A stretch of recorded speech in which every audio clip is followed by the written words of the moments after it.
Hello tout le monde, j'espère que vous allez bien. Aujourd'hui on se retrouve pour une nouvelle vidéo qui sera une vidéo sur la division féminine de la WWE en 2023. Parce qu'en fait lors de cet épisode de Raw de cette nuit là, ça m'a saoulé. Donc j'ai décidé d'en faire une vidéo. J'ai pris plein de notes sur tout ce qui va pas, tout ce qui est pas trop mal et tout pour en parler. Donc on va commencer avec le premier point qui est la rivalité entre Trish et Becky Lynch. Déjà lors de l'épisode de Raw de cette nuit, il y a Becky Lynch qui vient faire une promo en disant qu'elle veut son match face à Trish tout de suite ce soir à Raw. Et là il y a Trish, il la voit arriver en tenue aussi parce que Becky, je me suis dit, a affronté je sais pas qui, a affronté quelqu'un d'autre du roster. Et puis voilà, et parce qu'en fait il y avait marqué au début de l'épisode de Raw, Becky Lynch sera ici à Raw live. Donc bon, je la vois arriver en tenue, je me dis elle va affronter quelqu'un. Et là je vois Trish, elle arrive aussi en tenue, je me dis ils vont pas vraiment faire Trish Becky lors des épisodes de Raw. La rivalité elle dure depuis après WrestleMania. Et bah si, ils ont commencé le match, mais heureusement que Zoey Stark est venue attaquer en moins de 5 secondes Becky Lynch. On n'a pas eu le match officiellement du coup à Raw. J'étais vraiment très rassuré, je me suis dit purée on va faire ça pour SummerSlam, merci, parce que enfin, pour moi c'était le plan pour SummerSlam. Sauf qu'on apprend juste après que Adam Pearce il dit à Trish que tu auras ton match dans 2 semaines, parce que Trish elle a dit elle a pas eu le temps de se préparer pour affronter Becky Lynch dans 2 semaines. Bon, dans 2 semaines, Raw c'est au Canada, donc il y a un petit peu de sens. Ok, ça sera chez Trish Stratus, mais le but c'est qu'elle soit suée, donc je vois pas pourquoi non plus ça devrait être chez elle. Bon, bref. Donc depuis après WrestleMania, on avait des rumeurs comme quoi le match de SummerSlam de Becky Lynch, hein, on nous en parle depuis des mois, ça serait Trish à SummerSlam. Sauf que bah en fait non, il y aura même pas Trish contre Becky à SummerSlam. Donc voilà, ça c'est le premier point que je voulais parler parce que ça m'a saoulé, ça m'a énervé. J'arrive même plus à suivre l'épisode de Raw, j'étais juste énervé là-dessus. En fait, être main eventeuse de WrestleMania, je ne sais pas avoir combien de titres et tout ça, et affronter une Hall of Fameuse qui, et à chaque fois qu'ils veulent parler de la division féminine, ils parlent de Trish en mode c'est la meilleure et tout. Tout ça ne suffit pas pour avoir un match à SummerSlam de 10 minutes. Enfin, il n'y a pas besoin de plus, on a déjà eu le match à Night of Champions, là on veut juste la revanche en fait. Donc pour ceux qui disent oui, mais elles ont déjà eu leur match dans un gros PLE, ça sert à rien qu'elles aient encore leur match à SummerSlam. Mais Brock Lesnar contre Cody, ils ont déjà eu leur match plusieurs fois en pay-per-view, donc bien sûr Brock Cody c'est au-dessus de Becky Trish, c'est 2 grosses stars, c'est une grosse réalité, mais je veux dire c'est bon, il y a de la place pour mettre Trish contre Becky, et à la place ils nous mettent une Battle Royale pour mettre les Knight. Moi je suis super content qu'il y ait une Battle Royale, ça met plein d'autres catcheurs du roster qui se passent à la carte de SummerSlam dans le pay-per-view, mais on sent que c'est pour les Knight cette Battle Royale. Si c'est pas pour lui, je comprends rien du tout. Bref, je sais pas, il faut faire quelque chose, c'est pas possible. Déjà, il n'y a pas de Battle Royale féminine alors que franchement, il y a au moins 30 personnes, 30-40 superstars féminines qui se passent sur la carte, elles aussi, après avoir une Battle Royale. Mais non, ils vont pas faire ça parce que bah, il y a personne de construite, il y a même des gens du roster principal, ils connaissent même pas qui est à Raw, qui est à SmackDown, parce que bah on les voit presque jamais, on voit tout le temps les mêmes. Je vais vous afficher le nom à l'écran d'un podcast avec Becky Lynch en fait qui dit que pour avoir son match face à Bianca Belair l'année dernière à SummerSlam 2022, c'est un combat pour le titre de Raw. C'est un peu la finalité de la rivalité entre elle et Bianca Belair. Elle a dû se battre un peu avec Bianca pour avoir ce match, bah du coup aux officiels elle a dû se battre pour avoir ce combat à SummerSlam, alors que pour moi en fait c'était logique. À SummerSlam 2021 il y a Becky qui squash Bianca, rédemption de Bianca, WrestleMania prend le titre, et revanche à SummerSlam un an après ce qui s'est passé, qui est la meilleure en fait. Et c'était même pas le plan de base, genre elles ont dû demander à avoir ce combat parce que bah de base ils voulaient pas faire ce combat, il y aurait même pas eu le titre féminin de Raw à SummerSlam. Enfin bon, franchement moi ça me paraît irréel. Franchement, j'étais sous le choc quand j'ai vu ça. J'ai vu ça ce matin alors que le podcast date d'il y a longtemps. Hein. Mais moi, j'y croyais pas. Je me dis, mais purée, c'est pas possible qu'ils n'avaient pas pensé à faire ça. Franchement, ça me paraissait waouh. Et donc, je vais comparer avec ce qui s'est passé avec Sasha Banks et Naomi l'année dernière. Sasha Banks et Naomi qui sont partis de la WWE parce qu'en fait, on leur avait promis qu'elles auraient un match en Premium Live Event pour titre par équipe. Sauf qu'on leur a fait plein de promesses. À chaque fois, c'était repoussé ou c'était annulé.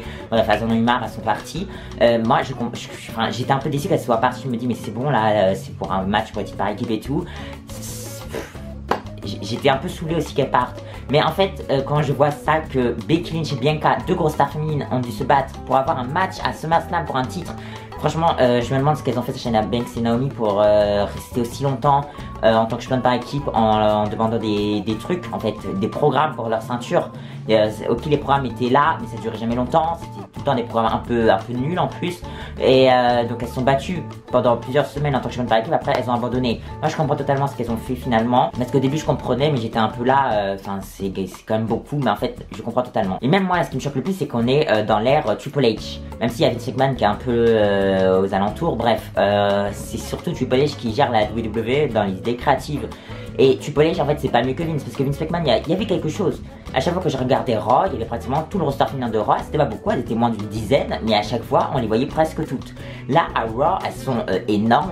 Je sais pas combien elles sont dans ce roster. Je vous affiche le nombre à l'écran, je vous affiche même une photo du roster à l'écran. On n'en voit pas beaucoup. Hier on a vu Valhalla, Maxime Dupri. Bon, c'était exceptionnel. On a vu Trish, Becky, Zoé, Rhea Ripley et Raquel. On n'a pas vu les Candice, on n'a pas vu les Indy Hartwell, même si c'est pas des grosses stars, il faut les construire. On n'a pas vu Piper Niven.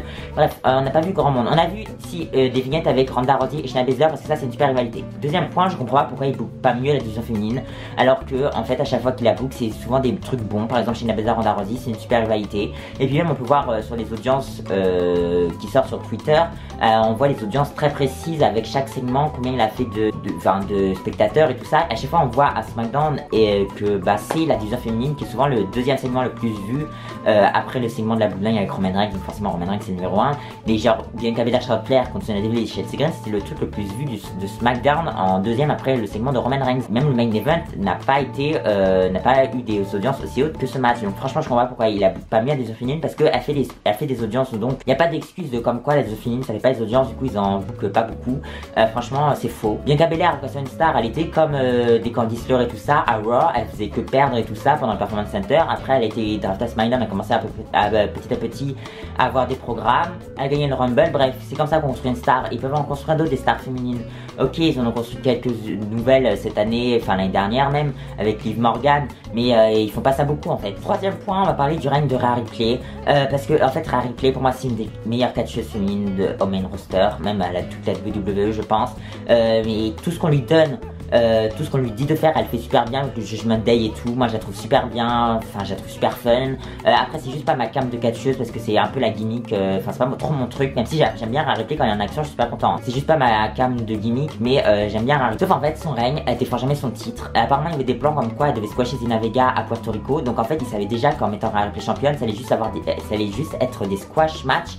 Parce qu'avec Zelina Vega, Natalia, elle a même pas eu de match Money in the Bank. À la fin Natalia dans l'épisode de Raw c'était un super combat. Pourquoi elle ne catch pas à SummerSlam?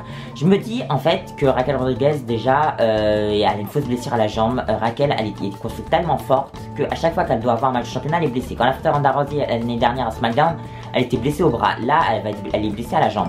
Je me dis peut-être qu'ils vont officialiser Raquel Rodriguez cette semaine en disant oui Raquel Rodriguez finalement elle est clear pour catcher à SummerSlam, et du coup elle va affronter Rhea Ripley. Que je me dis ils vont pas l'annoncer pendant l'épisode de Raw, ils font genre qu'elle est blessée. Donc je me dis ouais ils vont peut-être le faire cette semaine, on verra à SummerSlam s'ils l'ont officialisé ce combat. Parce que je pense que ça peut être un bon combat et qu'il faut au moins 3 matchs féminins sur la carte de SummerSlam, parce que là tout ce qu'il y a en fait il y a plusieurs rivalités féminines mais elles ne finissent pas à SummerSlam. Du coup je comprends pas. Peut-être que Raquel Rodriguez Rhea Ripley va avoir un premier match à SummerSlam et avoir un autre match à Payback pour avoir une plus grosse rivalité, mais voilà, pourquoi attendre Payback pour avoir juste un match? Je sais pas, franchement il faut faire plusieurs rematchs dans les féminines parce qu'il n'y a pas tant de stars que ça non plus, donc avoir plusieurs Rhea Ripley, Raquel Rodriguez ça peut vraiment être super cool. En plus ça fait une bonne machine dans le ring, ça peut vraiment être des bons combats. Et du coup avant chaque match elle attaque l'adversaire, donc Natalia c'était que ça. Liv Morgan, bon il y avait des raisons parce que Liv Morgan était vraiment blessée, du coup c'était un bon segment finalement, mais à chaque fois elle est bookée pour soit détruire l'adversaire soit squasher. C'est quoi ce truc? Et donc pour moi en fait déjà la division féminine de Raw, SmackDown ça passe encore, mais Raw je sais pas, il y a 80% du roster féminin qui est à la cantine en fait. Elles viennent à Raw juste pour aller manger à la cantine parce qu'elles ne sont même pas bookées sur le show. Enfin je comprends pas. Piper Niven, comment c'est possible qu'elle ne soit pas bookée? Bon je pense qu'il y a autre chose avec Piper Niven parce que ça fait longtemps qu'on l'a pas vu, je sais pas, une blessure, un problème de visa, bref.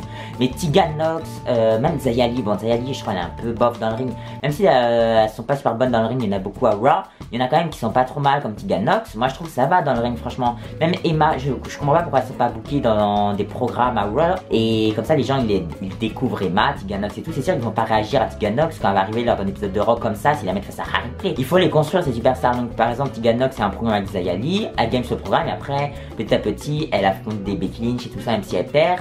Et puis au fur et à mesure des mois elle commence à devenir crédible et elle peut changer à Ripley pour avoir une chance à un premium live event. Mais bon ils vont jamais faire ça de toute façon. J'ai déjà fait une vidéo sur les adversaires pour Ripley parce que pour moi il y a du monde pour l'affronter. Je vous mets le lien nulle part, vous allez voir sur ma chaîne, elle est sortie il y a pas longtemps. Et même ce qui me saoule en fait c'est comme SummerSlam, je trouve les programmes ils sont tellement bien construits de tout le monde, hein, même Shayna Baszler, Ronda Rousey, le triple menace pour le titre WWE entre Asuka, Charlotte, Bianca, et c'est un peu chelou parce qu'à chaque fois ils font Charlotte, Bianca dans le ring, ou sinon sinon ils font Asuka Charlotte ou Asuka Bianca, mais jamais les trois ensemble. J'ai l'impression qu'elles n'ont pas le droit d'être toutes les trois dans le même ring. Bref, c'est un peu bizarre. Et du coup, voilà, SmackDown, franchement, la division féminine, ça va. Il y a Shotzi Bayley en rivalité, il y a Io Sky. Bref, SmackDown, je trouve vraiment ça passe. Hein. Peut-être Alba Fire et Ladon, on les voit jamais. Bon, elles vont arriver dans les semaines qui suivent. Vont arriver à être dans des programmes, je pense, parce que bah voilà, c'est arrivé il y a pas longtemps. Et ça, c'est un des problèmes de cette draft. Ils ont ramené plein de gens d'NXT pour pas avoir de programme. Bon, heureusement qu'il y a NXT, parce que NXT, c'est le seul truc où la division féminine, elle est bien bookée. Je vois même pas de différence entre la division féminine et la division masculine, alors qu'à Raw SmackDown, je la vois quand même. Parce que je veux dire, c'est qu'il y a tellement de programmes féminins à NXT que c'est cool en fait. J'aime tout le monde là-bas. Je sais pas si vous avez vu la pub pour NXT lors de l'épisode de Raw, c'était juste Tiffany Stratton. Enfin, voilà. Est-ce qu'ils vont faire ça un jour avec une superstar de Raw SmackDown? Non, peut-être ils peuvent le faire avec Rhea Ripley, ils peuvent le faire avec une Bianca Belair, une Asuka, mais ils vont pas le faire. Alors que NXT, Shawn Michaels et tout, bah ça ils font. Je sais pas si vous avez vu le dernier Premium Event de NXT Secret American Bash, c'était un super show.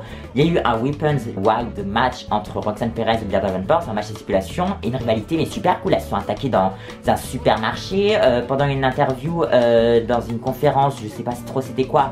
Elles se sont attaquées, bref, une grosse rivalité avec de l'intensité. Pareil avec Tiffany contre Tia L. Bon, j'étais pas super fan de la construction, mais il y avait de la construction qui était là. Ça se voyait qu'on allait partir vers ça au Premium Event. Le ring de la Ripley, on voit pas qui va être sa future adversaire. Là on a Raquel, mais ils vont peut-être changer les plans encore parce que Raquel elle est encore blessée. Enfin bref, on comprend rien. Franchement NXT c'est cool, il y a une rivalité avec Gigi Dolin contre Kiana James. Bon, c'est un peu bizarre, c'est un truc avec de la peinture, mais c'est super original et moi j'aime bien. Même il y a plus de division par équipe féminine là-bas qu'au main roster. Je pensais vraiment que en fait le nouveau roster de Raw après la draft il allait sauver la division par équipe féminine avec Liv Raquel en tag, Sonya Deville et Chelsea Green, Katana Chance, Kaden Carter, et puis il y avait Alba Fire, elle est là du côté de SmackDown. Bref, il y avait plusieurs équipes. Même il y avait Ronda et Shayna à l'époque. Et bah je pensais que ça allait sauver la division féminine par équipe, mais pas du tout en fait, parce que bah là Sonya et Chelsea on les voit déjà plus alors qu'elles sont championnes par équipe depuis 2 semaines je crois. Elles ont même pas eu leur célébration encore. Moi je suis d'accord avec Chelsea Green, il leur faut leur célébration, enfin je sais pas, il faut quelque chose. Bref, je pense avoir fait le tour concernant la division féminine de la WWE. Je pense être en miniature le retour de l'époque des divins, un truc comme ça. Bien sûr que non, on n'en est pas là encore. Elles ont pas que des matchs de 2 minutes, même s'il y avait une période il y avait que ça. Elles ont pas des réalités très nulles et tout. Franchement c'est pas mal, hein. Il y a des trucs c'est pas mal, hein. C'est ça que je me plains en fait, c'est que quand ils bookent bien une division féminine c'est cool, mais en fait ils font jamais les efforts. Du coup bah ça saoule en fait. J'espère vraiment qu'après SummerSlam on va avoir des choses plus claires. Même après SummerSlam je sais même pas s'il y aura une différence parce que la rivalité Trish Becky va encore continuer après SummerSlam. Enfin bref, c'est long et ça se trouve Lita va revenir, on fait un tag team match Lita Becky contre Trish Zoé. Bref, ils vont partir trop loin, on va voir, voilà, je sais même pas si j'ai hâte. Ma hype pour SummerSlam elle est un peu diminuée parce qu'en fait moi je m'attendais vraiment à avoir Trish Becky à SummerSlam. Moi j'aimais trop la rivalité, c'est pour ça que je suis vraiment déçu. Et j'ai pris ma caméra, je me suis dit il faut que j'en parle, je une vidéo. Bon, je vous filme comme ça. Et parce que j'ai un autre truc à dire. En plus ça serait peut-être le premier SummerSlam avec seulement un titre féminin défendu. Après il y a le match entre Ronda Rousey et Shayna Baszler qui est un match MMA et tout, ça va être cool. Mais ce que je veux dire c'est que l'année dernière on a eu le titre de Raw de SmackDown défendu. En 2020 on a eu les 2 titres mondiaux féminins défendus avec Sonya Deville contre Mandy Rose. En 2021, j'ai oublié 2021, il y avait Eva Marie avec Sabiscus et les 2 titres féminins. En 2019 il y avait le kick-off, le match par par équipe. Et sur la carte principale il y avait Charlotte Trish et les 2 titres féminins. En 2017 c'était les 2 titres féminins. Bref, à chaque fois c'était les 2 titres féminins qui étaient défendus depuis qu'il y avait l'existence de ces 2 titres, donc le titre de Raw et de SmackDown qui sont maintenant le Women's World Championship et le WWE Women's Championship. Du coup voilà, c'est la fin de cette vidéo, j'espère qu'elle vous aura plu. N'hésitez pas à me dire en commentaire ce que vous pensez de la division féminine en 2023 du coup. Pas des talents parce que je pense qu'elles ont toutes un talent dans le ring, elles sont super bonnes dans le ring. Mais comment elle est bookée par les bookers, parce que ça va plus du tout. Même s'il y a des choses que ça va. N'hésitez pas à liker, commenter, partager, abonnez-vous. Et donc moi je vous dis à une prochaine vidéo, bye.